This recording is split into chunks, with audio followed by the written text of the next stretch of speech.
நாம் பார்க்கலாம். எவ்வளவு நேரம் ஆண்டவருடைய வார்த்தைக்குள்ளே நாம் பயணம் செய்ய முடியும் என்று நாம் பார்ப்போம். இன்றைக்கி 1ஆம் தேதி மிகச்சிறப்பான நாள். அதுக்கு முன்னாடி திருவண்ணாமலையை பற்றி நாம் பேச வேண்டும் என்று சில காரியங்கள் குறித்து வைத்திருக்கிறேன். திருவண்ணாமலையில் இருப்பது எனக்கு ரொம்ப மகிழ்ச்சியாக இருக்கிறது. அவர் எபி தம்பி சொன்னாங்க வர்ற வழியில், அவர் தான் என்னுடைய காரோட்டி, அவர் தான் என்னுடைய தேரோட்டி. அவர் சொன்னார், அண்ணே திருவண்ணாமலையை நினைத்தாலே முக்தி பெறும் திருவண்ணாமலை என்று அழைப்பார்கள் அண்ணே அப்படின்னு சொன்னார். இங்கே வரணும்னு கூட அவசியம் இல்லையா, நினச்சிட்டாலே உங்களுக்கு முக்தி கிடைக்குமா? அப்படிப்பட்ட தெய்வீக ஆன்மீக முக்கியத்துவம் நிறைந்த இடம் திருவண்ணாமலை. மக்கள் கூடி வரும் நகரம். அதற்காக ஆண்டவருக்கு ரொம்ப நன்றி இல்லையா? எங்கெல்லாம் மக்கள் கூடுகிறார்களோ நன்மைக்காக, நல்ல விஷயங்களுக்காக, மக்களுடைய பொது நன்மைக்காக மக்கள் எங்கே கூடி வருகிறார்களோ அது நல்ல இடம் என்று எனக்கு தெரியும். தேடல்களின் நகரம் என்று நான் குறித்து வைத்திருக்கிறேன். தேடல் நிறைந்த நகரம் இல்லையா? அது மாத்திரமல்ல, ஊழிய தேவையுள்ள ஒரு நகரம். சொல்லலாமா திருவண்ணாமலையை ஊழிய தேவைகள் நிறைந்த நகரம். இங்கே லோக்கல் பீப்புள் நிறைய இருப்பீங்கன்னு நம்பி நான் அதையெல்லாம் பேசுகிறேன். பக்கத்தில் வந்திருக்கிறவர்கள் நிச்சயமாக உண்டு. வாய்ப்புகள் நிறைந்த நகரம், அப்படித்தானே? திருவண்ணாமலை வாய்ப்புகள் நிறைந்த நல்ல நகரம். ஏஎல்சியை பொறுத்த அளவில் திருவண்ணாமலை நிச்சயமாக 2ஆம் முக்கியத்துவம் நிறைந்த நகரம் என்று எனக்கு தெரியும். இங்கே ஊழிய வாய்ப்புகள் நிறைய உண்டு. குவாடிஸ் இங்கே தானே இருக்கு. ஆமாம், குவாடிஸ் அது ஒரு நல்ல ஆண்டவருடைய ஊழியம். அதை தொடங்கினவர்களுக்காக ஆண்டவருக்கு நன்றி. அது மாத்திரமல்ல, பேராயருடைய ஒரு பணித்தளமாக 2வது கேம்ப் உள்ள ஒரு பணித்தளமாக இருக்கிறது என்று நான் கேள்விப்பட்டேன். அதற்காக ஆண்டவருக்கு நன்றி. ஆண்டவர் உங்களை ஆசீர்வதிக்க வேண்டும் என்று நான் வேண்டிக் கொள்கிறேன். நான் மேலே செல்வதற்கு முன்பதாக இங்கே நீங்கள் கொடுத்திருக்கிற தலைப்பை சொல்லிவிட்டு செல்ல விரும்புகின்றேன். இதைவிட பெரியவற்றை காண்பீர் என்ற ஒரு நல்ல தலைப்பு. நீங்கள் வைத்திருக்கிற அந்த பவர் வெர்ஷன் முந்திய மொழிபெயர்ப்பில் இதனிலும் மேலானவைகளை காண்பாய் அப்படின்னு இருக்கும். ஒருமையில் பேசுவதை விட மரியாதையோடு நான் வைத்திருக்கிற திருவிவிலியம் என்ற அந்த திருவிலியத்தை எடுத்துருங்க தம்பி.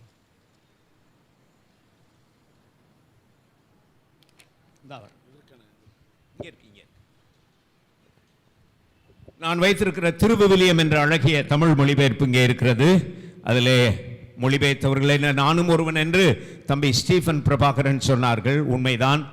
புதிய மொழிபெயர்ப்பில் நானும் ஒருவனாக இருந்தேன். அந்த புதிய மொழிபெயர்ப்பில் இதைவிட பெரியவற்றை காண்பீர் என்று இருக்கிறது. திருவிலியம் வச்சிருக்கிறவங்க இருக்கீங்களா? திருவிலியம் வீட்டில் வச்சிருக்கிறவங்களாம் கை வைத்துங்க. வீட்டில் ரைட். போதரையா? ஆமாம், எல்லாம் போதகர்கள் மட்டும்தான் கை வைத்துறாங்க. சபையார் யார்கிட்டையுமே இல்லை. கொஞ்சம் பேர்கிட்ட இருக்கேன். நன்றி பிள்ளைகளா. திருவிவிலியம் வாங்கி பயன்படுத்துங்கள்.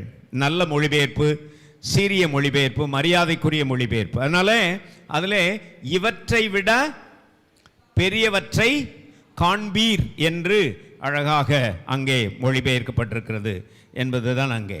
அது மாத்திரமல்ல, பேராயர் அவர்கள் அந்த நோட்டீஸில் போட்டிருக்கிறாங்க, இறைவார்த்தை கேளீர் நிலைவாழ்வு பெறுவீர். உட்காருங்க. இறைவார்த்தை கேளீர் நிலைவாழ்வு பெறுவீர் என்று போட்டிருக்கிறார் பேராயர் அவர்கள் அந்த நோட்டீஸில். அது உண்மை. ஆகினாலே இப்பொழுது நாம் கேட்க போகிற இறைவார்த்தை நிலைவாழ்வுக்கு நேராக வழிநடத்தும் இறைவார்த்தை ஆகும். சரி, போலமா? அது மாத்திரமல்ல, இன்னும் ஒன்று. இன்னைக்கு மார்ச் 1ஆம் தேதி. இன்னைக்கு யாருடைய பிறந்த நாள்னு சொன்னீங்களே பிஷப்? அம்மா, உங்கள் பிறந்த நாளா? கை வைத்துங்க. நீங்களா? ரொம்ப நன்றி. உங்களுடைய பிறந்த நாள் மாத்திரமல்ல, நாம் எல்லாரும் மகிழ்ந்து களிகூற வேண்டிய ஒரு பெரியவருடைய பிறந்த நாள். யாருடைய பிறந்த நாள் சொல்லுங்க. நம்முடைய மதிப்புக்கும் மரியாதைக்கும் உரிய நம்முடைய தமிழக முதல்வர் அவர்களுடைய பிறந்த நாள். நாம் எந்த கட்சியும் சேர்ந்தவர்களாக இருக்க வேண்டிய அவசியம் இல்லை.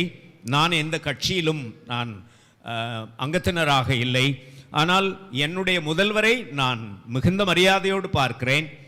அவர்கள் பலவீனத்தின் ஊடே வேலை செய்கின்ற அதிகப்படியான வேலை பழுவை நான் அறிந்திருக்கிறேன். அவர்கள் ஓடி ஓடி உழைத்து கொண்டிருக்கிறார்கள். ஆகினாலே அவர்களுக்காக ஆண்டவருக்கு சொல்லுங்க நன்றி என்று சொல்ல வேண்டும். நம்முடைய முதல்வர், தமிழக முதல்வர் ஐயா திரு மு.க. ஸ்டாலின் அவர்களுடைய பிறந்தநாள் இன்றைக்கு. அவர்களுக்காக நாம் ஜெபிக்க வேண்டும், அவர்களை பாராட்ட வேண்டும், வாழ்த்த வேண்டும். கட்சி சாராமலேயே நாம் நிச்சயமாக நம்முடைய முதல்வரை நாம் பாராட்டலாம் என்றுதான் நான் நினைக்கிறேன். ரைட். இந்த வசனம் 1:50 இல்லையா? 1:50 தானே? ஆமாம், 50. நீ அத்திமரத்தின் கீழே உட்கார்ந்திருக்கிறதை போது கண்டேன் என்று சொன்னதால் நம்புகிறாயா? இதைவிட மேலானவைகளை காண்பாய் என்று நீங்கள் வைத்திருக்கிற பழைய மொழிபெயர்ப்பில் இருக்கும். என்னுடைய புதிய மொழிபெயர்ப்பிலே நீர், நீ என்பது எப்படி இருக்கிறது? நீர், நீங்கள், நீர் என்பது நீ, நீர், நீங்கள். அப்படி நீர் அத்திமரத்தின் கீழே இருப்பதை நான் கண்டேன் என்று சொன்னதனால் நம்புகிறீரா? இதனிலும் பெரியவற்றை காண்பீர் என்று ஆண்டவர் சொல்கிறார். இதே வார்த்தையை யோவானிலே கடைசியிலே ஆண்டவர் ஒரு இடத்திலே சொல்லுவார். எந்த இடம் சொல்லுங்கள் பார்க்கலாம். இதே வார்த்தையை யோவானிலே கடைசி இடத்திலே, எல்லாரும் எழுதுகிறவர்கள் தயவு செய்து எழுதி கொள்ளுங்கள். எந்த இடத்துல இருக்கு சொல்லுங்க பார்க்கலாம்.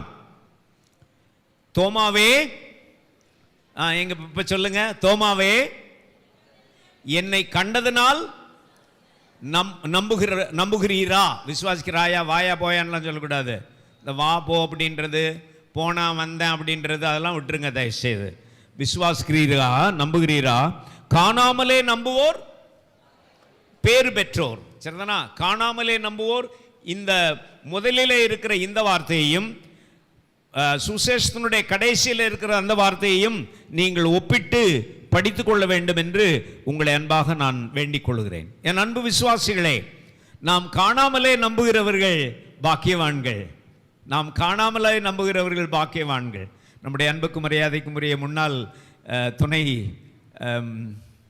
துணை சேர்மன் ஐயா அவர்கள் அங்கே அமர்ந்திருக்கிறார்கள். அவர்களை அன்போடு கூட பாராட்டுகின்றேன்.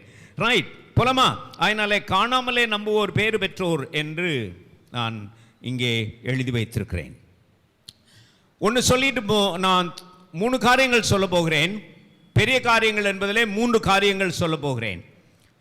அதுக்கு முன்னாடி ஆண்டவர் இந்த ஏழை ஞானவரத்தின் வாழ்விலே செய்த பெரிய காரியங்களை சொல்லிவிட்டு போவது நல்லது என்று நினைக்கிறேன். என்னுடைய அன்பு தம்பிமார் 2 பேருமே சொன்னார்கள், அவர் ஆயக்குடியில் இருந்து வருகிறவர் என்று சொல்லி. பரமக்குடி பக்கத்தில் ஆயக்குடி என்ற சின்ன கிராமத்திலே பிறந்து வளர்ந்தவன் நான். ஆண்டவர் என்னுடைய வாழ்க்கையிலே எவ்வளவு பெரிய காரியங்களை செய்தார் என்று நான் நன்றி உணர்வோடு உங்களுக்கு சொல்லாமல் போனால் நன்றி கெட்டவன் ஆவேன். என்னுடைய அப்பா ஒரு ஏழை உபதேசியார்னா தெரியுமாங்க? ஆமா, கேட்டகிஸ்ட். ஆனால் திங்கக்கிழமையிலிருந்து வெள்ளிக்கிழமையில கூலி வேலை செய்வார் வயலில் இறங்கி. ஞாயிற்றுக்கிழமை மாத்திரம் வெள்ளை வேஷ்டி வெள்ளை சட்டை போட்டுக்கிட்டு 7 கிராமங்களுக்கு உபதேசியாராக போய் ஊழியம் செய்தவர். அவரோடு கூட நடந்திருக்கிறேன். ஆகினாலே ஒரு ஏழை கூலி தொழிலாளியினுடைய மகன் நான். எங்க அப்பா 8ஆம் கிளாஸ் வரை படித்தவர். எங்க அம்மா படிப்பறிவு இல்லாதவர்கள், எழுத படிக்க தெரியாதவர்கள். திருமதி ஏசடியால் மாசலாமணி. அவர்களுக்கு மகனாக பிறந்த என்னை அந்த ஆயக்குடியிலேயே வளர்த்து ஆளாக்கி தமிழ்நாடு இறையியல் கல்லூரிக்கு படிக்க கொண்டு வந்து, அமெரிக்கன் கல்லூரியிலே படித்து பிறகு தமிழ்நாடு இறையியல் கல்லூரியிலே படிக்க கொண்டு வந்து ஒரு பேராயர் செய்த நல்ல காரியம் ஐயா. நீங்கள் ஒரு பேராயராக இருப்பதை குறித்து நான் மகிழ்ச்சி அடைகின்றேன். பிஷப் ஜார்ஜ் தேவதாஸ் என்ற ஒரு அருமையான பேராயர் எங்களுடைய டயசிஸில் இருந்தார். என்னை பார்த்த உடனே ஒரு ஏழை பிள்ளை என்று சொல்லி அப்படியே எடுத்து என்னை படிக்க வைத்து தமிழ்நாடு இறையியல் கல்லூரியில் படித்து அங்கேயே ஆண்டவருடைய ஊழியத்தை செய்கிறவனாக்கி ஒரு 10 ஆண்டு காலம் டயசிஸில் ஆயராக பணியாற்றினேன். ஒரு 10 ஆண்டு காலம் டயசிஸில் ஆயராக பணியாற்றி பிறகு தமிழ்நாடு இறையியல் கல்லூரிக்கு வந்து ஆசிரியராக பணியாற்றி பிறகு ஆயக்குடியிலே பிறந்த என்னை ஆக்ஸ்போர்ட் நகரம் வரையிலும் கூட்டி போனார் ஆண்டவர். இங்கிலாந்தில் ஆக்ஸ்போர்ட் என்று ஒரு யூனிவர்சிட்டி இருக்கிறது. லண்டனில் படித்ததாக தம்பி சொன்னார்கள். லண்டன் அல்ல, லண்டனுக்கும் ஆக்ஸ்போர்டுக்கும் ரொம்ப தூரம். ஆக்ஸ்போர்ட் யூனிவர்சிட்டியிலே 4 ஆண்டு காலங்கள் புதிய ஏற்பாட்டை கற்றுக்கொள்ளும் வாய்ப்பை கொடுத்து ஆண்டவர் என்னை ஆசீர்வதித்து திரும்பவும் கூட்டி வந்து ஆசிரியனாக பணியாற்ற பணித்தார். ஆகினாலே எந்த விதத்திலும் கொஞ்சம் கூட தகுதியற்றவனாயிருந்த என்னை ஏழ்மையிலும் வறுமையிலும், அந்த வகையிலே சொல்ல போனால் ஐயா டாக்டர் பாபா சாஹேப் அம்பேத்கருக்கும் எனக்கும் நெருக்கமான உறவு உண்டு.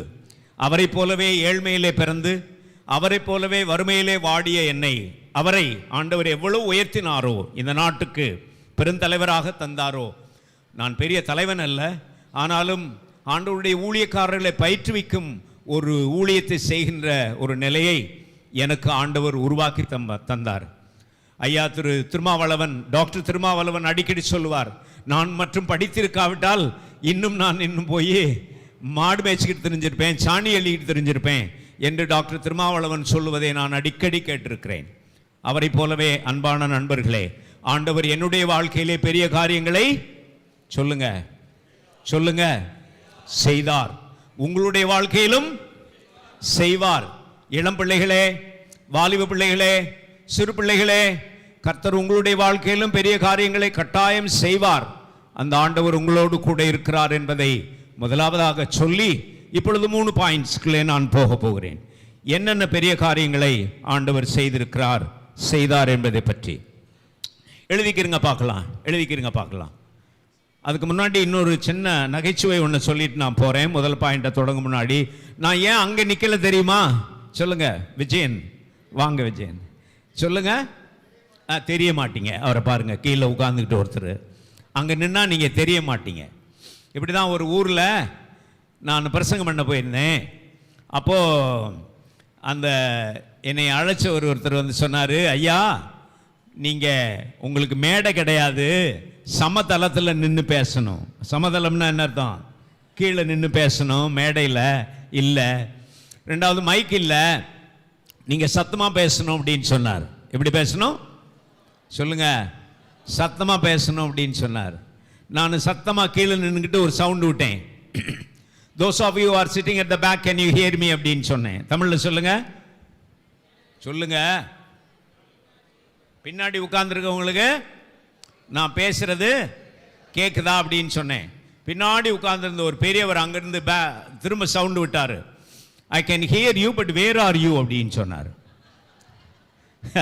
அப்படின்னா என்ன அர்த்தம்? சத்தம் கேட்குது, ஆளை காணமா. பாருங்க, சாமியில பாருங்க, இது சொல்றதுக்காகவே மேடையில் வந்து உட்காந்துருக்காரு. சத்தம் கேட்குது, ஆளை காணாம அப்படின்னார். அப்படிலாம் கிடையாதுல்ல. இன்னைக்கு எல்லாம் ஆளும் தெரியுது, சொல்லுங்க, ஆளும் தெரியுது, சத்தமும் கேட்குது. ரைட், போலாமா? அதனால மூன்று பெரிய காரியங்கள் எழுதி வைத்திருக்கிறேன். முதலாவது பெரிய காரியம் எழுதுங்க. முதலாவது பெரிய காரியம் யோவேல் 2:21 எழுதுங்க. யோவேல் 2:21 முதலாவது. இடையில பாட்டு பாடுவோம். ஒரு ஒரு ஒரு இது முடிச்சோன்னு ஒரு பாட்டு பாடும். யோவேல் 2:21 யாராச்சும் வாசிங்க. தேசமே பயப்படாதே, மகிழ்ந்து களிகூறு, கர்த்தர் பெரிய காரியங்களை செய்தார். செய்தாரா செய்வாரா? செய்வார். அல்லேலூயான்னு சொல்லுங்க. தேசமே களிகூறு. ஆமா, ஆற்காடு லூத்தரன் திருச்சபையே களிகூறு, கர்த்தர் பெரிய காரியங்களை செய்வார். உங்க பைபிள்ல செய்வார்னு இருக்கு, என்னுடைய பைபிள்ல எப்படி இருக்குன்னு பாப்போமா? யோவேல் திருவிவிலியம் வச்சிருக்கவங்க எடுத்து வாசிங்க பார்க்கலாம். யோவேல் 2:21 யாரு திருவிவிலியம் வச்சிருக்கா? ஒருத்தருமே வச்சிருக்க மாட்டீங்களா? ஞானவரனை வருவார்னு தெரிஞ்சு கூட கொண்டு வரலையா? 2:21 கொண்டு வாங்க. யோவேல் 2:21 நான் அந்த வாசிக்கிறேன். ஆகா என் பைபிள்ல வேற மாதிரி இருக்கு. நான் வச்சிருக்கிற பைபிள்ல இங்க பாருங்க, நான் வாசிக்கிறேன். திருவிவிலியம் என்ற அழகிய தமிழ் மொழிபெயர்ப்பு. நீங்க வீட்டில் போய் வாசிங்க. நிலமே அஞ்சாதே, தேசமேன்றதுல அவங்க நிலமே போட்டிருக்காங்க. நிலமே அஞ்சாதே, மகிழ்ந்திரு கலிகூர், ஏனெனில் ஆண்டவர் பெரிய காரியங்களை செய்தார். யார் வச்சிருக்கா? இதுல பார்த்துட்டாரு. ஆமா, செல்லுல பார்த்துட்டாங்க. ஆண்டவர் பெரிய காரியங்களை செய்தார். எப்படி மாத்திருக்காங்க பாத்தீங்களா? கட்டாயம் நான் சொல்றேன், செய்தார் என்பதுதான் சரியான மொழிபெயர்ப்பு. செய்வார் என்பது சரியான மொழிபெயர்ப்பு அல்ல. இங்க எபிரேயம் படிச்சவங்க யாரெல்லாம் இருக்கா? ஐயர்மார்ல யாரெல்லாம் எபிரேயம் படிச்சவங்க? ஐயா படிச்சீங்க. நீங்க போய் செக் பண்ணுங்க. செய்தார் என்பதுதான் சரியான மொழிபெயர்ப்பு. அதுல அவ்வளவு பிரச்சனைகள் இருக்கு நீங்க வைத்திருக்கிற மொழிபெயர்ப்புல. அதாவது பாஸ்ட் டென்ஸை சொல்லுங்க ஃபியூச்சர் டென்ஸா மாத்தி விட்டாங்க.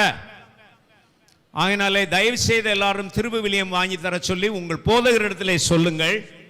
உங்கள் போதகர் திருவிவிலியம் வாங்கி செய்தார் என்பதுதான் சரி என்று நான் சொல்லுகிறேன். ஏனெனில் யோவேல் நூல் 3 காலங்கள் சொல்வார்கள். சிறையிருப்புக்கு முந்தைய காலம், சிறையிருப்பின் காலம், சிறையிருப்புக்கு பிந்திய காலம்.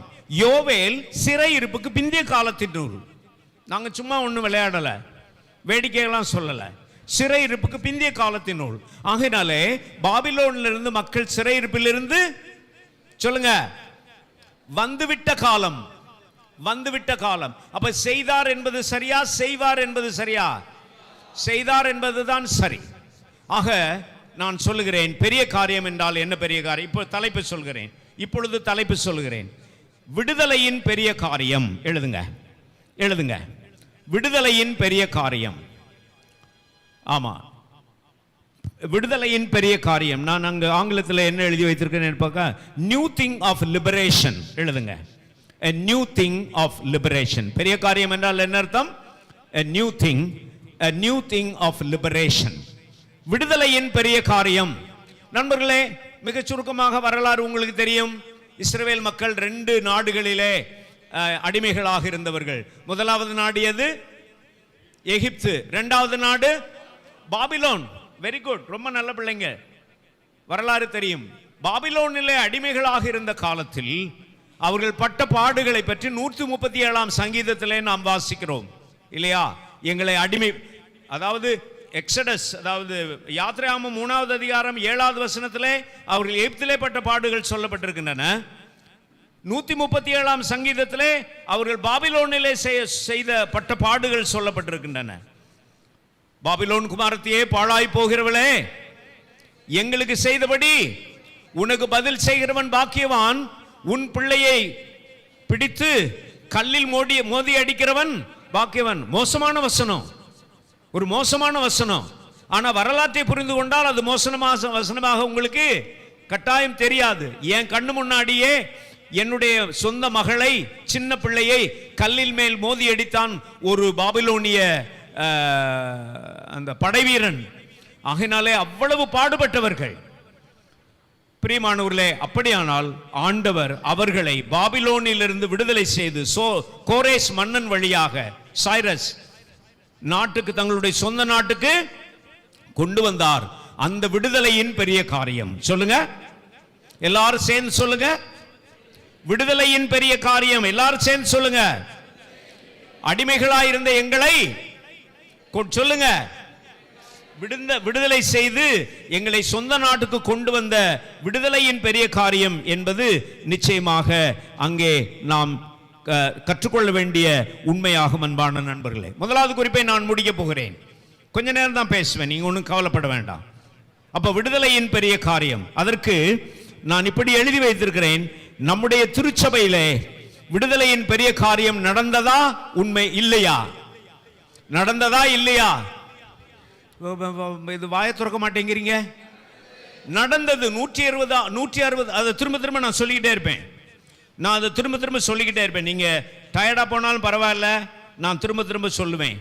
நம்முடைய திருச்சபையிலே 160 ஆண்டுகளுக்கு முன்னால் ஏழைகளாயிருந்த நம் முன்னோரை, வசதி குறைவுள்ளவர்களாயிருந்த நம் முன்னோரை, அடிமைகளாயிருந்த நம் முன்னோரை விடுதலை செய்து, இல்லையா, மேல் பட்டாம்பாக்கம் என்ற அந்த ஊரிலே ஒரு சின்ன ஓலை குடிசையிலே போடப்பட்ட அந்த ஆலயத்திலே நம்முடைய மக்களை விடுதலையின் பெரிய காரியத்தை கடவுள் செய்தார்.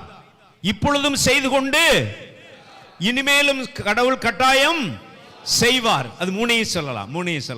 செய்தார், செய்கிறார், செய்வார் என்பதை கட்டாயமாக நீங்கள் சொல்ல வேண்டும் என்று உங்களை அன்பாக வேண்டிக் கொள்கிறேன். அன்பான நண்பர்களே, அப்படியானால் நம்முடைய திருச்சபையிலே விடுதலையின் பெரிய காரியம், இதை பற்றி சொல்ல வேண்டும். நம்முடைய சுத்துப்பிரசங்கிமார்கள் இதை பற்றி எல்லாம் சொல்ல மாட்டார்கள்.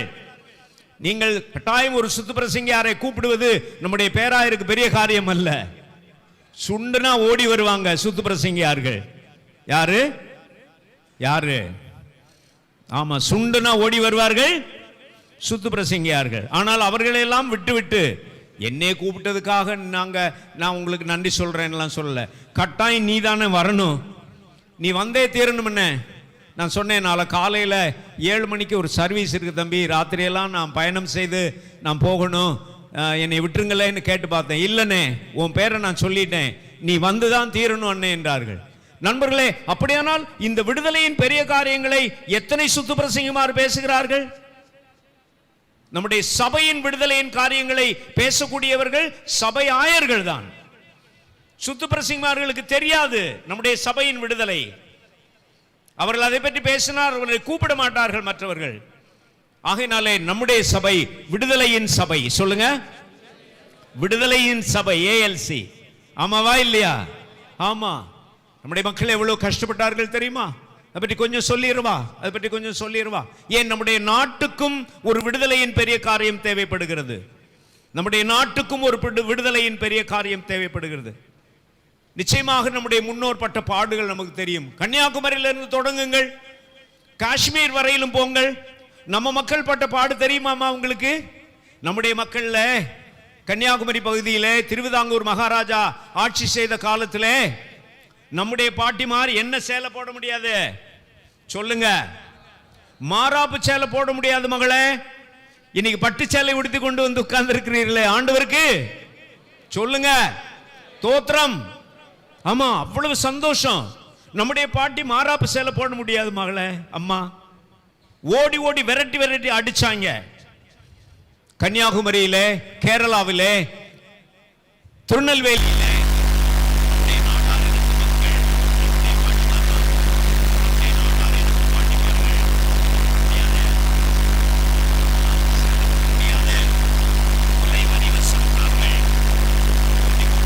அடிக்கப்பட்டார்கள். ஐயர் போன்ற ஐயர்கள் எல்லாம் சேர்ந்து அந்த என்ன சேலை போடுகிற இயக்கம், தோல் சேலை இயக்கம். சொல்லுங்க, தோல் சேலை இயக்கம் என்றே ஒரு இயக்கத்தை கன்னியாகுமரியிலே சேலை போட வைத்தார்கள். மதுரையிலே எங்க தாத்தா என்ன போட முடியாது? காலில் செருப்பு போட முடியாது. நான் அமெரிக்கன் காலேஜிலே படித்துக் கொண்டிருந்த பொழுது செருப்பு போட்டுக்கிட்டு ஊருக்கு போயிட்டேன். அப்ப அந்த தெருவில் நடக்கும்போது சிலர் சொன்னார்கள், யாரவன் போறவன் அப்படின்னு கேட்டாங்க. மாசிலாமணி மகன் போறான் அப்படின்னாங்க மற்றவங்க. என்ன காலேஜில் படிக்கிற திமிருத்தனத்தினால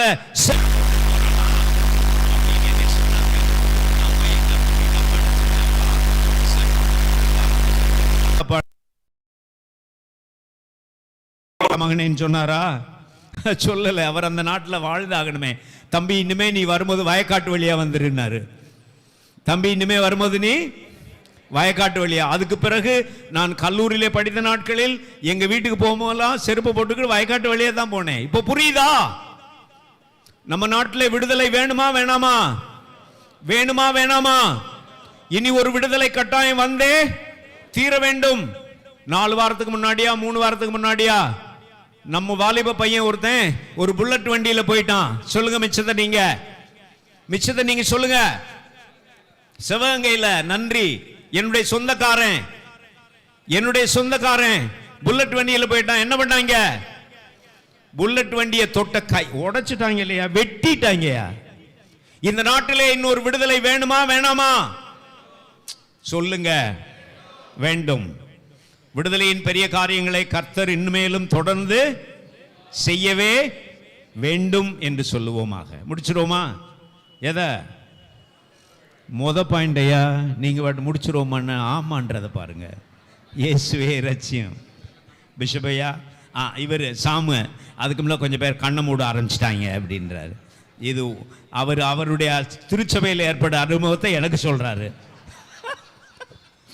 அவருடைய திருச்சபை அனுபவத்தை. போலாமா? 2வது பாயிண்ட் போயிருவோமா? 2வது பாயிண்ட் போக முன்னாடி, விடுதலை நடந்தது, நடக்கிறது, நடக்கும். திரும்ப சொல்லுங்க, விடுதலை நடந்தது, நடக்கிறது, நடக்கும். Past tense, present tense, future tense. அதுக்கு ஒரு கதை சொல்லிட்டுமா? ஒரு நல்ல நகைச்சுவை இருக்கு, அது சொல்லிட்டு 2வது பாயிண்ட் போலாமா ஐயா? போலாமா? இப்படிதான் ஒரு கிளாஸ்ல ஒரு தமிழையா, புலவர் தெய்வநீதி என்னை பார்த்து கொண்டிருக்கிறார். நீங்க தமிழையாவா? ஆமா, ரொம்ப நன்றி, ரொம்ப நன்றி. புலவர் தெய்வநீதி, நன்றி. அப்போ ஒரு ஒரு வகுப்புல தமிழையா பாடம் நடத்தினாராம். கவனிங்க மாணவர்களே, இன்றைக்கு நான் 3 காலங்களை பற்றி பேச போகிறேன். என்ன காலங்கள்? 1 கடந்த காலம். அவர் கடந்த காலம் சொன்ன உடனே ஐயா இறந்த காலம்ன்றாரு. இயேசுவே லட்சியம். 2 ஒண்ணுதான் ஐயா. இந்த இறந்த காலம்னு சொல்லக்கூடாதுங்க தயவு செய்து. அது செத்து போன காலமா? ஏங்க வாத்தியார்களை கொஞ்சம் கவனமா இருங்க. அது என்ன இறந்த காலம், செத்து போன காலம்? கடந்த காலம், நிகழ்காலம், எதிர்காலம் அல்லது வருங்காலம் சொல்லிட்டு அவர் ரொம்ப விலாவரியா பேசி முடிச்சுட்டு அவர் என்ன செய்தாரு, ஒரு பையனை எழுப்பி விட்டு, இப்போ நான் ஒரு கேள்வி கேட்கணும் பதில் சொல்றேன் அப்படின்னார். சொல்லுங்க சார் அப்படின்னா. கேளுங்க சார். மாணவர்கள் ஆசிரியர்களுக்கு கீழ்ப்படிந்தார்கள். அவர் தன்னுடைய காரியத்தை இது பண்றதுக்காக அப்படி ஒரு நல்ல கேள்வியை கேட்டார். மாணவர்கள் ஆசிரியர்களுக்கு கீழ்ப்படிந்தார்கள். என்ன காலம்மா? சொல்லுங்கம்மா, என்ன காலம்? கடந்த காலம்னு சொல்றீங்கல்ல. அவன் சொன்னா அதெல்லாம் அந்த காலம். என்ன இது எப்படி இருக்கு? அதெல்லாம் அந்த காலம். ஒரு கோவம் வந்துருச்சு, உட்கார வைக்கல அப்படின்னு உட்கார வச்சுட்டு இன்னொரு பையனை எழுப்பி விட்டாரு. அவனிடத்துல கேட்டார், இப்பொழுது நான் உங்களுக்கு இலக்கணம் நடத்துகிறேன். என்ன காலம்? நீங்கெல்லாம் நல்ல பிள்ளைங்க. அவன் என்ன சொன்னான் தெரியுமா? எங்க கெட்ட காலம். என்ன கெட்ட காலம்? ஒரு கோவம் வந்து சொன்னாரு, நாளைக்கு நான் வகுப்புக்கு வரமாட்டேன்டா அப்படின்னாரு. உடனே என்ன சொன்னாங்க? எங்களுக்கு நல்ல காலம். இங்க ஒருத்தர் உட்கார்ந்து இருக்கிறாரு, ஒரு வாத்தியாரா, தலைமை ஆசிரியர்ல, பாவம். அவருடைய அனுபவத்தை சொல்றாரு. போலாமா? எத்தனாவது பாயிண்ட்டுக்கு போறோம்? 2வது பாயிண்ட். ரைட். பாட்டு பாடிரோமா? பாட்டு பாடிரோமா? அந்த ஒரு பாடல் நான் பாடுகிறேன், கவனியுங்கள். ஒரு குட்டி பாடல். ஒரு சி மேஜர் கொடுங்க தம்பி. இந்த சிறியரில் ஒருவருக்கு எதை எல்லாம் செய்தீர்களோ, இந்த சிறியரில் ஒருவருக்கு எதை எல்லாம் செய்தீர்களோ, அதை எனக்கே செய்தீர்கள் என்று சொல்கிறார் நம் இயேசு. அதை எனக்கே செய்தீர்கள் என்று சொல்கிறார் நம் இயேசு. அவ்வளவுதான். ரெடி? இப்ப நான் பாடுறீங்களா? ரெடி? 1 2 3. இந்த சிறியரில் ஒருவருக்கு, பாடுங்க.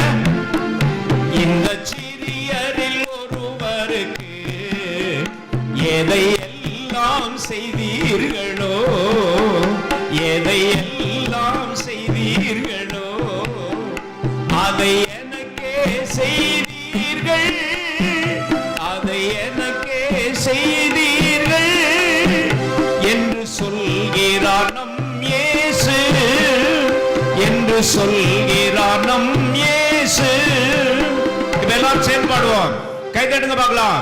இந்த சிறியரில் ஒருவருக்கு எதை எல்லாம் செய்தீர்களோ, அதை எனக்கே செய்தீர்கள், அதை எனக்கே செய்தீர்கள் என்று சொல்கிறார் நம் இயேசு, என்று சொல்கிறார் நம் இயேசு. அழகு. இது நானாக எழுதின பாடல். ஒண்ணு நான் என்னுடைய பாட்டு இல்லை, இயேசுநாதருடைய வசனம். எங்க இருக்கு இந்த வசனம்? எங்க இருக்குன்னு ஒரு பையன்ட்ட கேட்டேன், தபையில அடிச்ச பையன்ட்ட, எப்ப எங்க இருக்குன்னு? அவன் சொன்னா பைபிள்ல தான் இருக்கு அப்படின்னா. சொல்லுங்க, நீங்க எங்க இருக்குன்னு சொல்லுங்க. பைபிள்ல தான் இருக்கான். இயேசுவே. எங்க? லூக்காவில் இல்ல, மார்க்குவில் இல்ல, மத்தேயுவில் இருக்கு. மத்தேயு 25:40. இந்த சிறியரில் ஒருவருக்கு எதை எல்லாம் செய்தீர்களோ, அதை எனக்கே செய்தீர்கள், அதை எனக்கே செய்தீர்கள் என்று சொல்கிறார் நம் இயேசு, என்று சொல்கிறார் நம் இயேசு. இயேசு. அழகு. அருமையாக எனக்கு இசையமைக்கிற அன்பான பிள்ளைகளை நான் அறிமுகப்படுத்த வேண்டும். தபேலிஸ்ட் பேர் என்ன? சாலமன் தபேலிஸ்ட். ஒரு கைதட்டுங்க பார்க்கலாம் அவருக்கு. ஆமா, நன்றி சாலமன், நன்றி. நம்முடைய கீபோர்ட் பேரு எபின் சாமுவேல், சாமியல். கைதட்டுங்க பார்க்கலாம் அவருக்கு. நன்றி, நன்றி. சாலமோன், சாமியல். சாலமோனுக்காக ஒரு கதை சொல்லிடுவோமா? சாலமோனுக்காக ஒரு கதை சொல்றேன். ஒரு ஊர்ல இப்படிதான் ஒரு பாட்டுக்காரர் இருந்தாராம். கவனிங்க. ஒரு பாட்டுக்காரர் ஒரு ஊருக்கு பாட்டு பாட போனாராம். அப்ப அந்த ஊர்ல இருந்த ஒரு பெரியவர் தன்னுடைய மகனை கூட்டிட்டு வந்து, ஐயா, என் மகன் நல்லா மிருதங்கம் வாசிப்பான், உங்க பாட்டு கச்சேரியில் அவனை பாட விடுங்க அப்படின்னாரு. இந்த போற இடத்துல ஒரு பாட்டு கச்சேரியில் ஒரு மிருதங்கம் வாசிக்கிறதுக்கு அனுமதிக்கிறது கொஞ்சம் யோசிப்பாங்க. நல்லா வாசிப்பானா வாசிக்க மாட்டானா அப்படின்னு சொல்லிட்டு. லோக்கலில் ஒருத்தர் சொல்லும் போது, பெரியவர் சொல்லும் போது கட்டாயம் என்ன செய்யணும்? சொல்லுங்கம்மா, அனுமதிச்சு தானே ஆகணும். லோக்கலில் எவ்வளோ பெரியவர்னு தெரியாதுன்னு. சரி, உட்காந்து வாசிக்க சொல்லுங்க அப்படின்னார். அவன் சுமாராக வாசித்தான். எப்படி வாசித்தான்? சொல்லுங்க. சுமாராக வாசித்தான். முடிஞ்ச பிற்பாடு அந்த பெரியவர் வந்து கேட்டார், என் மகன் மிருதங்கம் எப்படி வாசித்தான் அப்படின்னு கேட்டார். என் மகன் நல்லா வாசித்தானா? அவரை பாருங்க. இல்லை, அந்த பெரியவர் என்ன சொன்னாருன்னா, அவன் என் பாட்டுக்கு வாசிக்காம அவன் பாட்டுக்கு வாசிக்கிட்டு இருந்தான். எப்படி? என் பாட்டுக்கு வாசிக்காம அவன் பாட்டுக்கு வாசிக்கிறான். சாலமன் என் பாட்டுக்கு தான் வாசிக்கிறாரு. என்ன சாலமன்? ஆமா, அவர் பாட்டுக்கு வாசிக்கல. போலமா, எத்தனாவது பாயிண்ட்டுக்கு போறோம்? 2வது பாயிண்ட். இப்படி எழுதி வைத்திருக்கிறேன். விசுவாசத்தின் பெரிய காரியம். எழுதுங்க. விசுவாசத்தின் பெரிய காரியம். முதலாவது விடுதலையின் பெரிய காரியம். 2வது விசுவாசத்தின் பெரிய காரியம். அது எங்க இருக்குன்னு சொன்னா 2:11 வாசிங்க. 2:11. யோவான் 2:11. சீக்கிரம் சத்தமா வாசிங்க. யோவான் 2:11. இதுவே ஆண்டவராக இயேசு செய்த முதலாவது அரும் அடையாளம். இது கலிலேயாவில் உள்ள கானாவூரிலே அதை செய்தார். இதன் வழியாக தம்முடைய மாட்சியை வெளிப்படுத்தினார். அவர்களுடைய சீடர்கள் அவர் மேல் நம்பிக்கை கொண்டானர், விசுவாசம் கொண்டார்கள். நான் விசுவாசம் என்ற வார்த்தையை பயன்படுத்துகிறேன். அவருடைய சீடர்கள் இயேசுவின் மேல் விசுவாசம் கொண்டார்கள். அன்பர்களே, இந்த 1:51க்கு அடுத்த வசனம் அதுதான், அடுத்த நிகழ்வு அதுதான். அதனால 2வது அதிகாரத்தில் இருக்கிற 2 நிகழ்வுகளை பற்றி சொல்ல விரும்பினேன். விசுவாசத்தின் பெரிய காரியம். இது வெறும் அற்புதம் அல்ல, விசுவாசத்தின் அற்புதம். என்ன அற்புதம்? விசுவாசத்தின் அற்புதம். அது என்ன அற்புதம்? தண்ணீரை திராட்சரசமாக மாற்றிய அற்புதம். அன்பான நண்பர்களே, அதனாலேதான் ஆண்டவர் மீது அவர்கள் விசுவாசம் வைத்தார்கள். அது ஒரு பெரிய காரியம். அது ஒரு பெரிய காரியம். எப்படி பெரிய காரியம் என்று சொல்லலாம்? அன்பான நண்பர்களே, மாற்றம் தருகிற பெரிய காரியம். நான் இப்படி எழுதி வைத்திருக்கிறேன் ஆங்கிலத்தில், a new thing of transformation. எழுதிக்கிறேங்க, a new thing of transformation. முதலாவது a new thing of liberation என்று சொன்னேன். 2வது a new thing of transformation. மாற்றம் தருகின்ற பெரிய காரியம், விசுவாசத்தின் பெரிய காரியம். அன்பான நண்பர்களே, இங்கே ஒரு பெரிய கீழ்ப்படிதல் நடக்கிறது. பெரிய காரியம் நடக்க வேண்டுமானால் என்ன வேணும்? கீழ்ப்படிதல் வேணும். திரும்ப சொல்லுங்க. பெரிய காரியம் நடக்க வேண்டுமானால் என்ன வேணும்? கீழ்ப்படிதல் வேணும். பேராயர் அவர்கள் அதை சொல்லிக் கொண்டிருந்தார்கள். எப்படியெல்லாம் நாம் கீழ்ப்படிய வேண்டும் என்று அவர்கள் சொல்வதை கேட்டு நான் மகிழ்ந்தேன். அன்பான நண்பர்களே, அங்கே ஒரு அருமையான கீழ்ப்படிதல். 2வதாக நிச்சயமாக வெற்றி தருகின்ற ஒரு விசுவாசத்தை அங்கே நாம் பார்க்கிறோம். வெற்றி தருகின்ற ஒரு விசுவாசத்தை நாம் பார்க்கிறோம். ஆகையினாலே விசுவாசத்தின் பெரிய காரியத்தை ஆண்டவர் இங்கே செய்கிறார். இதை பற்றி நான் ஒரு புத்தகம் கொண்டு வந்திருக்கிறேன் அல்லவா? அந்த புத்தகத்திலே நான் ஒரு கட்டுரை எழுதியிருக்கிறேன். 8 புத்தகங்கள் எழுதியிருக்கிறேன். இப்பொழுது ஒரு 2 புத்தகங்கள் வந்து கொண்டிருக்கின்றன. அந்த 8 புத்தகங்களிலே ஒரு புத்தகம் அந்த திருமறையின் ஆழங்கள் என்ற ஒரு புத்தகம்.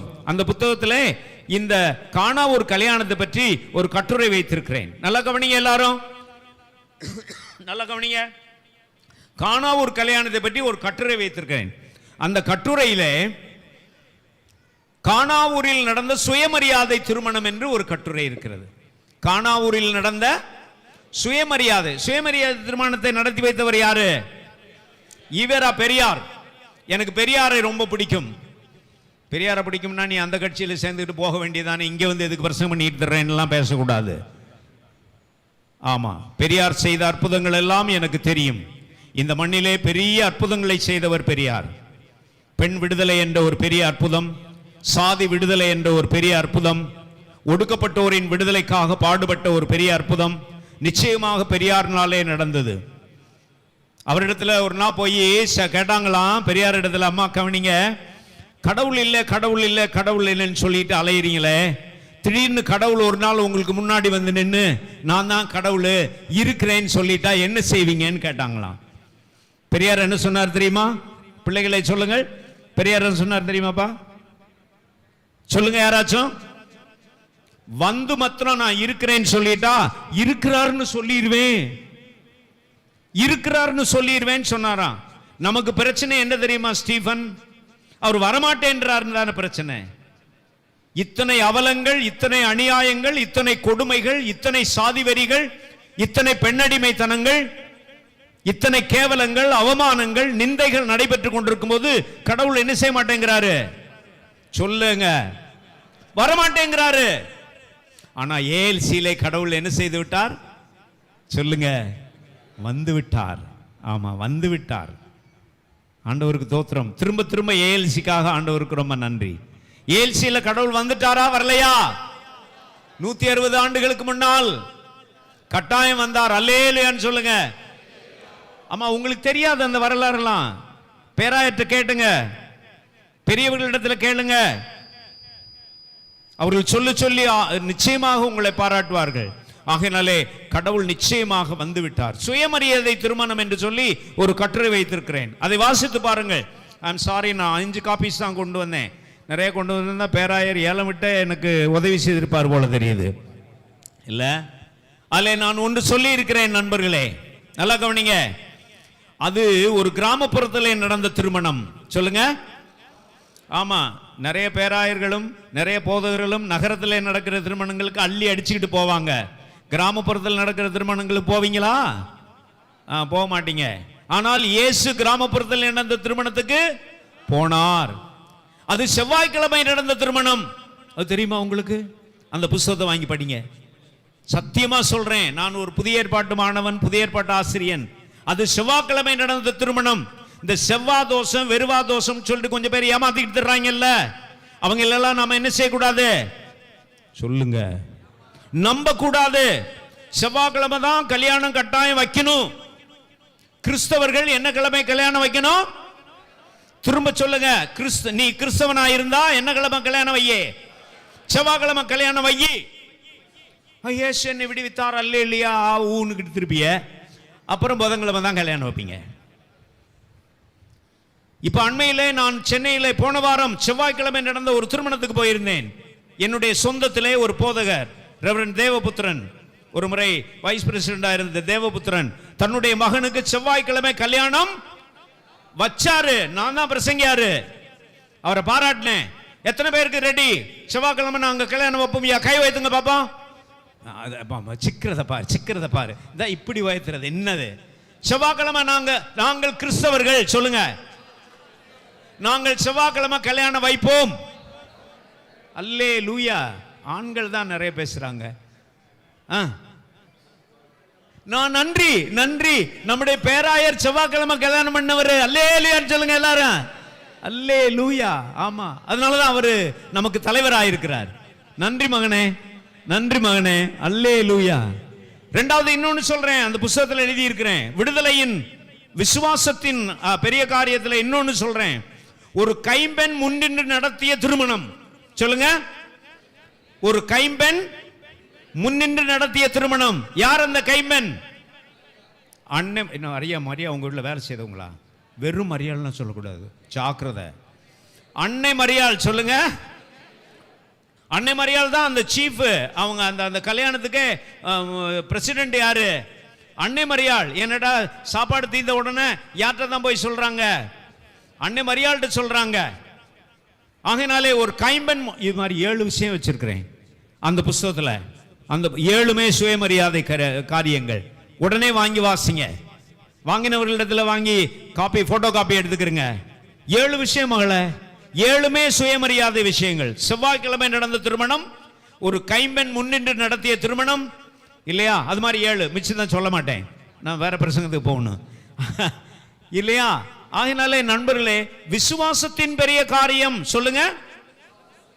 விசுவாசத்தினாலே ஆபிரகாம் சொல்லுங்க, விசுவாசத்தினாலே மோசே, விசுவாசத்தினாலே வேற யாரும் சொல்லலாம், சிம்சோன், விசுவாசத்தினாலே யோசுவா, விசுவாசத்தினாலே தாவீது, விசுவாசத்தினாலே சாலமோன், விசுவாசத்தினாலே நடக்கிற பெரிய காரியங்கள். பைபிள் முழுவதும் விசுவாசத்தினாலே பெரிய காரியங்களை நடத்தின உண்மைகளை நாம் வாசித்திருக்கோம். அன்பான நண்பர்களே, நான் முடிக்க வேண்டும், எனக்கு கொடுக்கப்பட்டிருக்கிற நேரம் குறைந்து கொண்டிருக்கிறது. ரொம்ப நிறைய விஷயங்களை நான் விட்டுட்டு ஓடுறேன். நம்முடைய சபைக்கு வந்துருவோமா? நம்முடைய சபையில விசுவாச செயல்பாடுகள் நிறைய நடக்க வேண்டும். விசுவாச செயல்பாடுகள் என்னவெல்லாம்? விசுவாசத்தின் செயல்பாடுகள்.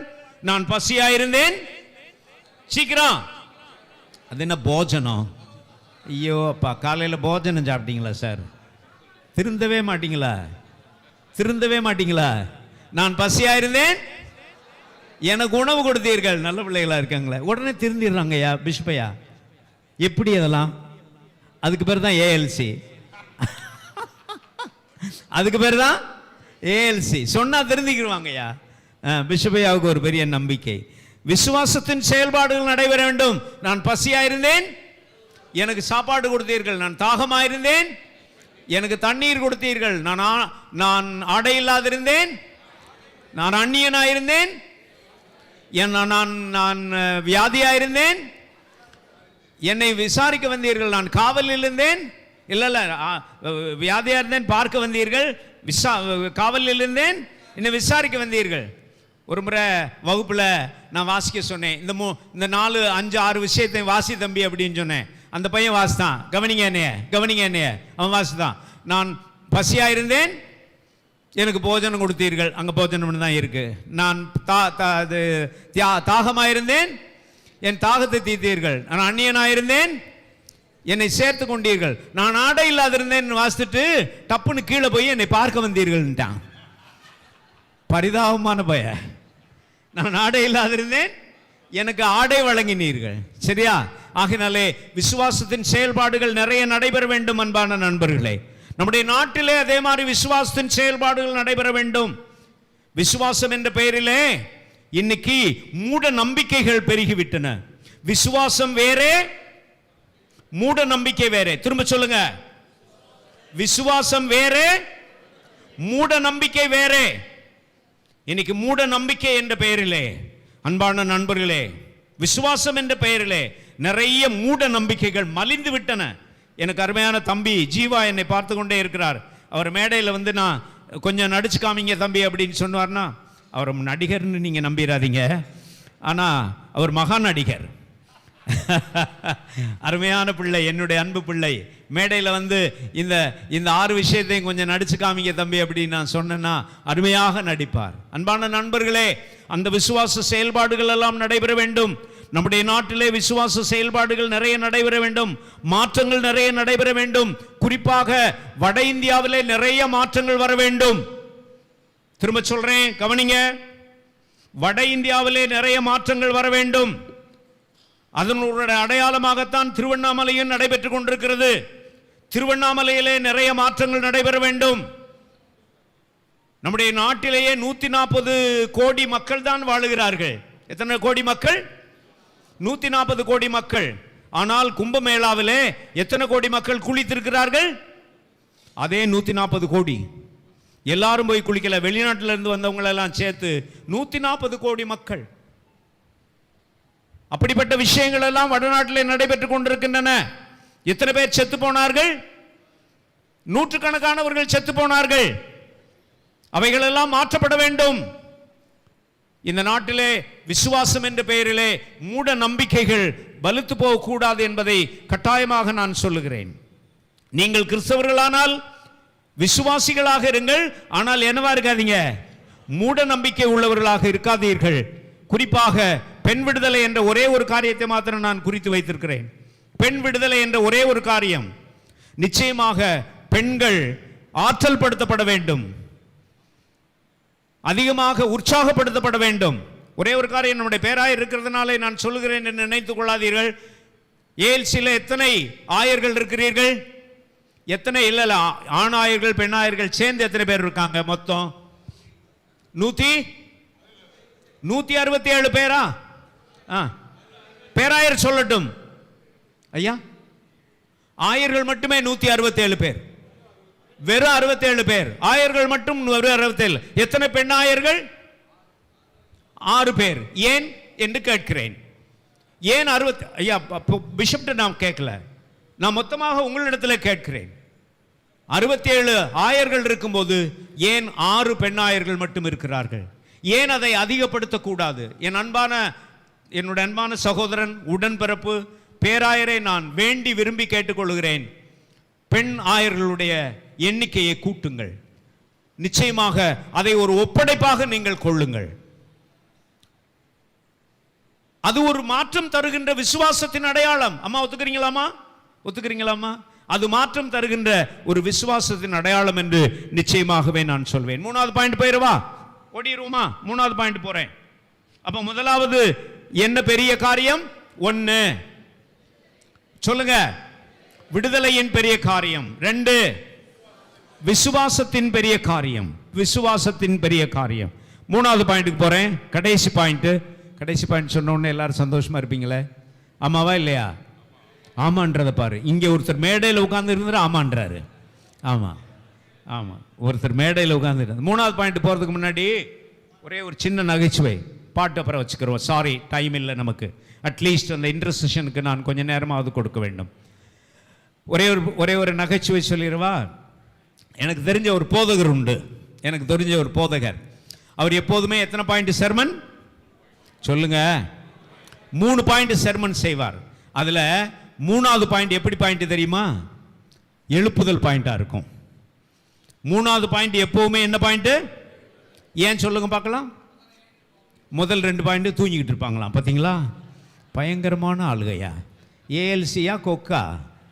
பயங்கரமான ஆளுக. இதெல்லாம் எப்படி போத பிஷப்பையா சொல்லுங்க? நேச்சுரலாக வருதான் இந்த தம்பி சாமுக்கு, நேச்சுரலாக வருதான். அனுபவம். ஆமாம். கவனிங்க, மொத்தம் 3 பாயிண்ட் பிரசங்கம் பண்ணுவார். 3வது பாயிண்ட் எப்படி பாயிண்டா இருக்கும்? எழுப்புதல் பாயிண்டா இருக்கும். ஏன்னு கேட்டா முதல் 2 பாட்டுக்கு மக்கள் தூங்கிட்டு இருப்பாங்க.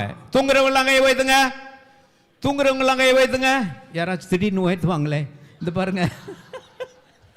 நம்ம கை உயர்த்தியே கெட்டு போன ஆளுங்க. நம்ம எப்படி ஆளுங்க? கையை உயர்த்தியே கெட்டு போன. நம்மளை கையை உயர்த்தியே நம்மளை ஏமாற்ற சுத்த பிரசங்கியார்கள் இருக்கு வரையிலும் நாம் கையை உயர்த்தியே கெட்டு போன ஆளுங்க. ஏஎல்சியில் சிச்சுவேஷன் எப்படின்னு எனக்கு தெரியாது. சுத்த பிரசங்கியார்கள் நிறைய வரமாட்டாங்கல்ல? வர்றாங்களா? வரலையா? வராங்க, ஆனால் வரமாட்டாங்க. வரும், ஆனால் வராது. சொல்லுங்க.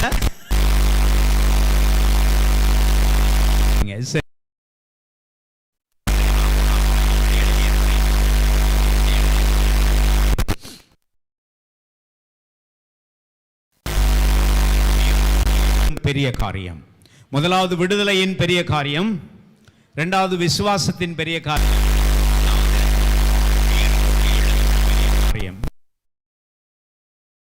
வருது பாருங்க, 3மே வீணா வியன்னாவிலே வருது. வீரத்தின் பெரிய காரியம். இது எங்க வச்சிருக்கிறேன்னு சொன்னா அதே 2வது அதிகாரம்.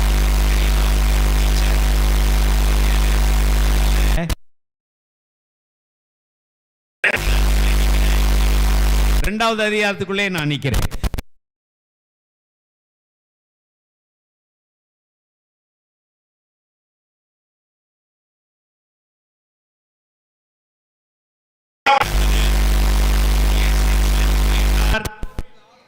கோவிலிலே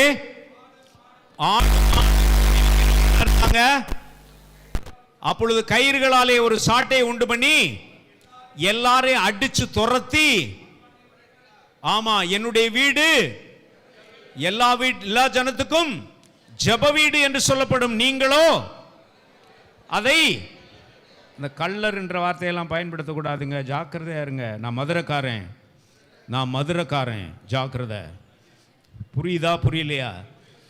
ஆமாம், கள்ளர் என்ற வார்த்தையெல்லாம் என்ன செய்யக்கூடாது, பயன்படுத்தக்கூடாது. முன்னால் கவனமாக இருக்க பார்க்கணும். சண்டைக்கு வந்துடுவாங்க, நானே சண்டைக்கு வந்துடுவேன். கள்ளர் குகையாக்கினீர்கள். நான் ஒரு முறை உசிலம்பட்டியில் காலட்சேபம் பண்ணிக்கிட்டு இருந்தேன். இன்னொரு கதை வருது இடையில, கவனிங்க. உசிலம்பட்டியில் காலட்சேபம் பண்ணிக்கிட்டு இருக்கேன். அப்போது அந்த காலட்சேபத்தில் நான் சொல்கிறேன், பிரியமானவர்களே, கள்ளர்கள் வந்து அவனை அடித்து குற்றுயிராய் போட்டு விட்டு ஓடி போனார்கள். இந்த கள்ளர்களுடைய எண்ணம் எல்லாம் அடுத்தவர்களுடைய பொருளை அபகரித்துக் கொள்வதுதான் அவர்களுடைய எண்ணம். கள்ளர்கள் மிக மோசமானவர்கள் சொல்லிக்கிட்டே இருக்கேன். அப்போ பக்கத்தில் உட்காந்துருந்த போதகர் எனக்கு பின்னாடி இருந்தாரா, பக்கத்தில் லேசாக வந்தார். அண்ணேன்னாரு. அண்ணே அப்படின்னாரு. என் தோலை பிடிச்சிட்டு, என்ன தம்பி, இந்த கள்ளர்கள்ன்ற வார்த்தையை இங்கே பயன்படுத்தாதீங்க அண்ணே அப்படின்னாரு. ஏன் தம்பின்னு கேட்டேன். உங்களுக்கு முன்னாடி உட்கார்ந்துருக்கோம்ல, அவன் தானே, அந்த சாதியை சேர்ந்தவங்க தானே உட்கார்ந்துருக்காங்க. அடிச்சு எனக்கு கன்னத்தில் அடித்தது மாதிரி இருந்துச்சு, பலார்னு. இப்போ உடனே நான் என்னுடைய திருவிவிலியத்தை திருப்பி பார்த்தேன். திருவிவிலியத்தில் என்ன போட்டிருக்கு தெரியுமா? சொல்லுங்க. இல்லை, திருடர்கள். சொல்லுங்க. அது இன்னொரு சுவிசேஷத்தில் திருடர்கள் வந்து அவனை அடித்து குற்றுயிராய் போட்டு விட்டு ஓடி போனார்கள். கள்ளர்கள் என்று சொல்ல என்ன செய்யக்கூடாது? சொல்லுங்க, பயன்படுத்தக்கூடாது. ஆகையினால நண்பர்களே, அதுக்குள்ளே நான் நிற்க போகிறேன். அந்த குறிப்பிட்ட அந்த சம்பவத்துக்குள்ளே நிற்போமா? ஆகையினாலதான் வீரத்தின் பெரிய காரியம், வீறு கொண்ட பெரிய காரியம் என்று எழுதியிருக்கிறேன். என்ன நடந்தது உங்களுக்கு தெரியும் அல்லவா? அங்கே என்னென்ன கடைகள்லாம் இருந்துச்சுன்னு சொல்லுங்க பார்க்கலாம். ஆடு மாடு புறா விற்கிறவர்களுடைய கடை இருந்துச்சு, காசுக்காரர்களுடைய கடை இருந்துச்சு, அப்புறம் புறா விற்கிறவர்களுடைய கடை இருந்துச்சு, அப்புறம் இப்படி நிறைய வியாபாரம் நடந்துச்சு.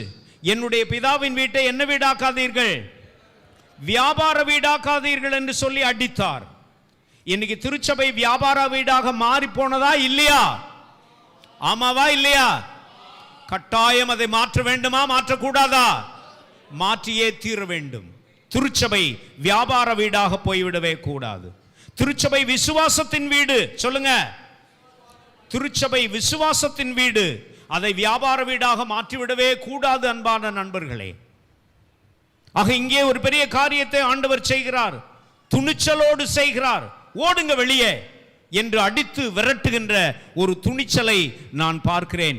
அந்த காரியம் வீறு கொண்டு எழும் நிச்சயமாக ஒரு மாற்றத்திற்கான காரியம் என்பதை நான் சொல்ல விளைகிறேன். நிறைய பேச வேண்டும் என்று இருக்கிறது, நான் முடித்துக் கொள்ளுகிறேன். அன்பான நண்பர்களே, அப்படியானால் ஏஎல்சி ஒரு வீறு கொண்டு எழுந்த திருச்சபை. சொல்லுங்க, திரும்ப சொல்லுங்க. ஒரு வீறு கொண்டு எழுந்த திருச்சபை. எத்தனை வருஷத்துக்கு முன்னாடி? 160 வருஷம். பிள்ளைகளே, இளம் பிள்ளைகளே, சிறு பிள்ளைகளே, நடுத்தர வயதினரே, நம்முடைய திருச்சபை ஒரு வீறு கொண்டு எழுந்த திருச்சபைமா. நாங்களும் மனிதர்கள். சொல்லுங்க, நாங்களும் விசுவாசிகள். உன்னுடைய கோயிலுக்குள்ள என்னை நுழைய விட மாட்டேன்றியா? நாங்க என்ன செய்வோம்? சொல்லுங்க, எங்களுக்குன்னு ஒரு கோயில் கட்டுவோம். சொல்லுங்க, எங்களுக்குன்னு ஒரு கோயில் கட்டுவோம். எங்க மக்களை நீ உன்னுடைய கோயிலுக்குள்ள வந்து என்ன வேலை, அது பேர் என்ன, பூசாரி வேலை செய்யக்கூடாதுன்னு சொல்றியா? என் மகனை நானே ஆர்டினேஷன் கொடுத்து ஆல்டர்ல அமர்த்தி அவரிடமிருந்து நாங்கள் என்ன செய்வோம்? கம்யூனியன் வாங்குவோம். எங்களுடைய மகன் பேராயராக இருப்பார், எங்களுடைய பிள்ளைகள் போதகர்களாக இருப்பார்கள். வீறு கொண்டு எழுந்த திருச்சபை. சொல்லுங்க, வீறு கொண்டு எழுந்த திருச்சபை. ஆமாவா இல்லையா? ஆமாவா இல்லையா? மறந்துட்டோமே. மறந்துட்டோமா? மறக்கலையா? பிஷப் சொல்றாரு மறக்கலைன்னு சொல்லிட்டு, மறக்கலையா? ஆனா பல சமயங்களில் மறந்துடுறமே இல்லையா? நம்முடைய விசுவாசத்தின் அந்த ஒரு பெரிய என்ன சொல்றது, ஒரு வரலாறை நாம் மறந்து போகிறோமே. நீங்கள் ஒரு பேராயராக, விசுவாசத்தின் தந்தையாக இந்த 160 ஆண்டுகளிலே என்ன நடைபெற்றுக் கொண்டிருக்கிறது என்பதை நீங்கள் உங்கள் பிள்ளைகளுக்கு சொல்லிக்கொண்டே இருங்கள். திரும்ப திரும்ப சொல்லுங்கள். இது ஒரு வித்தியாசமான திருச்சபை. இது அடிமைப்படுத்தப்பட்ட மக்களுக்காக எழுப்பப்பட்ட திருச்சபை. என்பதை நாம் திரும்ப திரும்ப சொல்லிக்கொண்டே இருக்க வேண்டும் என்பதை உங்களை அன்பாக நான் வேண்டிக் கொள்கிறேன். அன்பான நண்பர்களே, 72 குருசேங்களா? ரொம்ப சந்தோஷமாக இருக்கிறது. ஊழியர்கள் எல்லாம் சேர்த்தால் 100 பேர் இருப்பீர்கள். நீங்கள் 67 பேர் சொன்னீங்க, ஆனால் ஊழியர்களை எல்லாம் சேர்த்தால் 100 பேர் இருப்பீர்கள். அவர்கள் எல்லாரும் ஆசீர்வதிக்கப்பட்ட பிள்ளைகள். நம்முடைய சபையிலே இன்னும் வீறு கொண்டு எழ வேண்டிய நிச்சயங்கள் இருக்கின்றன. அன்பான நண்பர்களே, நமது நாட்டிலே இன்னும் நிச்சயமாக வீறு கொண்டு எழ வேண்டிய நிர்பந்தங்கள் நிறைய இருக்கின்றன. நண்பர்களே, இந்த மண்ணிலே இன்னொரு விடுதலை கட்டாயம் நடந்தே தீர வேண்டும். இந்த மண்ணிலே இன்னொரு விசுவாச வீரம் நடந்தே தீர வேண்டும். இந்த மண்ணிலே நாம் எல்லோரும் வீறு கொண்டு எழ வேண்டும். ஆண்டவர் உங்களை ஆசீர்வதிக்க வேண்டும் என்று நான் வேண்டிக் கொள்கிறேன். நான் மிக வேகமாக சென்று முடிக்கப் போகிறேன். கடைசியாக முடிக்கலாமா? முடிச்சிடலாமா? ஆனால் ஒரே ஒரு பாயிண்ட் இருக்கு, ஒரு கொசுறு பாயிண்ட், ஒரே ஒரு கொசுறு பாயிண்ட். இப்படி தான் ஒரு பிரசங்கியார், கடைசி கதை இப்படி தான் ஒரு பிரசங்கியார் பிரசங்கம் பண்ணிட்டு இருந்தாராம். 1.5 மணி நேரம் பிரசங்கம் பண்ணிட்டார். சொல்லுங்க, 1.5 மணி நேரம். நான் எவ்வளோ நேரம் பிரசங்கம் பண்ணியிருக்கிறேன்? 1 மணி நேரம். பரவாயில்ல, நல்ல வேலை. பயங்கரமான ஆளுங்க நீங்கள், பயங்கரமான ஆளுங்க. இது கடிகாரத்தை அப்படியே பார்த்துக்கிட்டே இருக்குதுங்க. ஒரு பிரசங்கியார் 1.5 மணி நேரம் பிரசங்கம் பண்ணிட்டார். அதில் ஒரு 1.25 மணி நேரம் இருக்கும்போது அவர் சொன்னார், பிரியமானவர்களே நான் முடிக்க வேண்டும். சொல்லுங்க, பிரியமானவர்களே நான் முடிக்க வேண்டும். அப்புறமா ஒரு 1/4 மணி நேரம் பிரசங்கம் பண்ணார். பிரசங்கம் பண்ணிட்டு முடிச்சுட்டு வெளியே போய் நின்று எல்லாருக்கும் தோத்திரம் போட்டுக்கிட்டு இருந்தார். அப்போ எல்லாரும் வந்து தோத்திரம் போட்டாங்க. ஒரு வாலிப பையன் வந்தான். அந்த வாலிப பையன் எடுத்து கேட்டார், என் பிரசங்கம் எப்படி இருந்துச்சுன்னு கேட்டார். இந்த ஐயர்மார் பிரசங்கம் பண்ணிட்டு, இல்லை இந்த ப்ரீச்சர்ஸ் பிரசங்கியார்கள் பிரசங்கம் பண்ணிட்டு என் பிரசங்கம் எப்படி இருந்துச்சுன்னு கேட்குறது என்ன ரொம்ப மோசமான காரியம். நீங்கள் கேட்பீங்களா? யாராச்சும் பிஷப்பையா நீங்கள் கேட்பீங்களா? என்னங்க?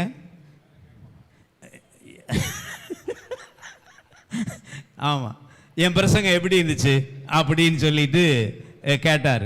இது கேட்குறாரு அப்படின்னு சொல்லிட்டு அவன் என்ன சொன்னான்? சொல்லுங்க, அவன் என்ன சொல்லியிருப்பான்? நல்லா இருந்துச்சு அப்படி. அது கேட்கறதுக்காக சொல்றது பிஷப். சரியா, கேட்கறதுக்காக நல்லா இருந்துச்சு. அப்புறம் விட மாட்டேங்கிறாரு. எந்த பாயிண்ட் உனக்கு ரொம்ப பிடிச்சிருந்துச்சு? எந்த இடம் உனக்கு?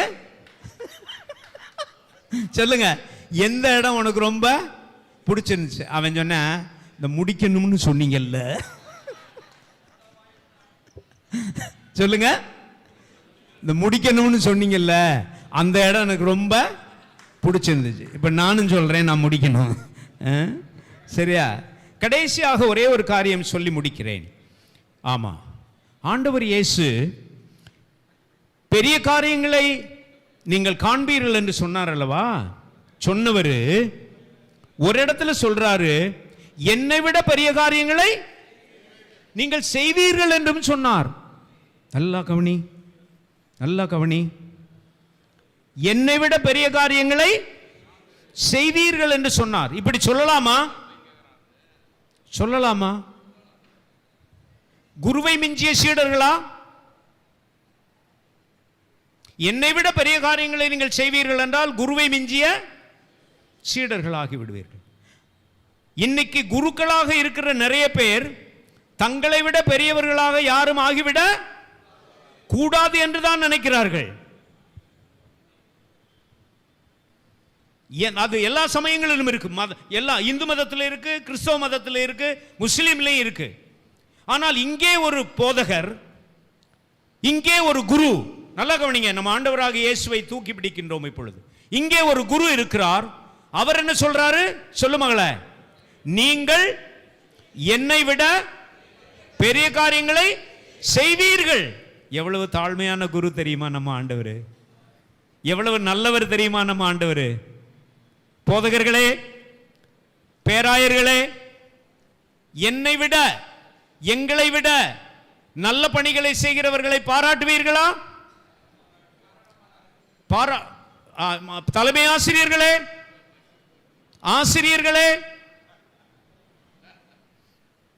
டாக்டர்ஸ், மெடிக்கல் சூப்பரிண்டெண்டன்ட்ஸ், சீஃப் நர்சஸ், உங்களை விட நல்ல காரியங்களை செய்கிறவர்களை பாராட்டுவீர்களா? பாராட்டுவோம். அல்லேலூயா. அதுதான் ஆண்டவருடைய சித்தம்.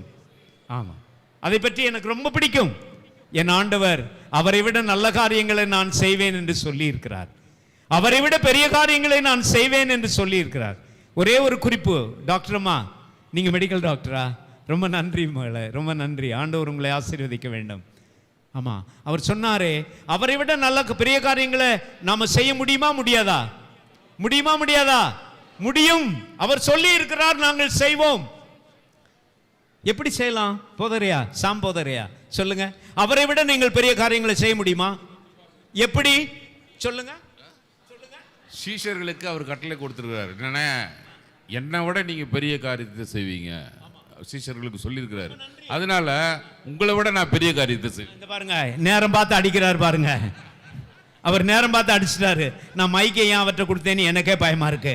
இயேசுவே ரட்சியம். நீங்கள் என்னுடைய ஆசிரியர், ஆனால் உங்களை விட நல்ல காரியம். நான் ஒன்றே ஒன்று மட்டும் சொல்லி முடிக்கிறேன் நண்பர்களே. ஆண்டவர் இயேசு அந்த கலிலேயாவும் அந்த யூதேயாவும் அந்த பலஸ்தீனா நாட்டுக்குள்ளே மட்டும்தான் சுற்றி வந்தார். ஆனால் எனக்கு அருமையானவர்களே, பேராயர் அவர்கள் சொன்னது போல, தம்பி ஸ்டீஃபன் சொன்னது போல, உலகத்திலே 18 நாடுகளுக்கு சென்று ஆண்டவருடைய சுவிசேஷத்தை அறிவிக்கிற வாய்ப்பை ஆண்டவர் எனக்கு கொடுத்தார். அல்லேலூயா. ஆமாம், 18 நாடுகளுக்கு சென்று, ஒரே நாட்டிலே 10 முறை 20 முறை சென்று, ஆங்கிலேய நாட்டிலே இங்கிலாந்து நாட்டிலே ஒரு 20 முறைக்கும் அதிகமான முறைகள் சென்று ஆண்டவருடைய சுவிசேஷத்தை சொல்லுகிற வாய்ப்பை எனக்கு ஆண்டவர் தந்திருக்கிறார். ஆகையினாலே அவரை விட நல்ல காரியங்களை, பெரிய காரியங்களை நீங்கள் செய்வீர்கள். செய்ய முடியுமா முடியாதா? முடியும். ஆண்டவர், அந்த ஆண்டவர் உங்களோடு கூட இருக்கிறார். ஏஎல்சி திருச்சபையே, பேராயரையா அவர்களே, குருமார்களே, ஊழியர்களே, ஆண்டவருடைய அடியார்களே, ஏஎல்சி திருச்சபை இன்னும் வளர வேண்டும், இன்னும் வாழ வேண்டும், இன்னும் முனைப்போடு செல்ல வேண்டும். இந்த நாட்டிலே மாற்றங்களை கொண்டு வருவதற்கு ஆண்டவர் உங்களை பயன்படுத்த வேண்டும் என்று சொல்லி ஆண்டவர் உங்களை ஆசீர்வதிப்பாராக என்று சொல்லி முடிக்கிறேன். ஜெபம் செய்வோமா? ஜெபம். அன்பு நிறைந்த ஆண்டவரே, நீர் எவ்வளவு பெரியவர் என்பதை நாங்கள் புரிந்து கொண்டோம். பெரிய காரியங்களை நீர் செய்தவர், பெரிய காரியங்களை நீர் செய்கிறவர், பெரிய காரியங்களை நீர் செய்ய போகிறவர். ஆண்டவரே, உமக்கு எங்களை அர்ப்பணித்து ஜெபிக்கிறோம். ஊழியக்காரர்கள் எல்லாரையும் உடைய பாதத்தில் அர்ப்பணிக்கிறோம். போதகர்கள் எல்லாரையும் உடைய பாதத்தில் அர்ப்பணிக்கிறோம். குறிப்பாக எங்கள் அன்பு பேராயரை உடைய பாதத்தில் அர்ப்பணிக்கின்றோம். அவருடைய தலைமையின் கீழே, அவருடைய முன்னெடுப்பின் கீழே, அவருடைய வழிநடத்தலின் கீழே நாங்கள் எல்லாரும் பெரிய காரியங்களை செய்கிறவர்களாக எங்களை வழிநடத்தி காக்க வேண்டும் என்று ஜெபிக்கிறோம். விடுதலையின் பெரிய காரியம், விசுவாசத்தின் பெரிய காரியம், வீறு கொண்டு எழுகின்ற பெரிய காரியம், இவைகளை செய்கின்ற புத்தியையும் பக்தியையும் எங்களுக்கு தந்து காப்பீராக. ஆண்டவரே, எங்கள் நாட்டுக்காக ஜெபிக்கிறோம். எங்கள் முதல்வருக்காக நாங்கள் ஜெபிக்கிறோம். ஆண்டவரே, எங்களுடைய தமிழக முதல்வர் ஐயா திரு மு.க. ஸ்டாலின் அவர்கள் இந்த நாளிலே தங்களுடைய பிறந்த நாளை கொண்டாடுகிறார். அவருக்கு நல்ல சுகமும் நல்ல பலமும் நல்ல தீர்க்க தரிசனமும் அவருக்கு கிடைக்க வேண்டும் என்று நாங்கள் மன்றாடி வேண்டிக் கொள்கிறோம். இந்த நாடு நன்றாயிருக்க வேண்டும், எங்களுடைய தமிழகம் நன்றாயிருக்க வேண்டும், எங்களுடைய மக்கள் நன்றாயிருக்க வேண்டும் என்பதற்காக உழைக்கிற உழைப்புகள் எல்லாவற்றையும் ஆசீர்வதிப்பீராக. எல்லா துதி கனமகிமை எல்லாம் உமக்கே செலுத்துகிறோம். எங்கள் ஆண்டவர் மீட்பெருமான இயேசுவின் திருப்பெயரில் தாழ்மையோடும் நன்றி உணர்வோடும் வேண்டிக் கொள்கிறோம். இரக்கமுள்ள ஆண்டவரே, ஆமென். தேங்க்யூ.